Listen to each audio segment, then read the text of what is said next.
Because it's new, so everything is new to us. And we like it because it has different trails, and we can see some things that we don't usually see in other parks.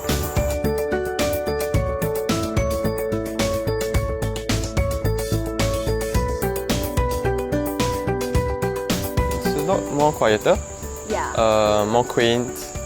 More rustic. More rustic, yeah. I guess. Botanic Gardens or like Bukit Timah Hill, it's just like nature, so this has a bit more like history towards it. And then Hainan Village is not something that usually we would see correct. or like hear about. So then we came here actually just to see like the What it is ruins. about that. I love what MParks is doing with it because I'm Hainanese, so that's why I wanted to come, because this used to be the village where my ancestors grew up in.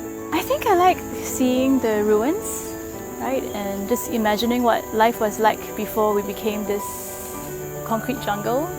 It's quite hard to believe that 30-something years ago this was still a kampong.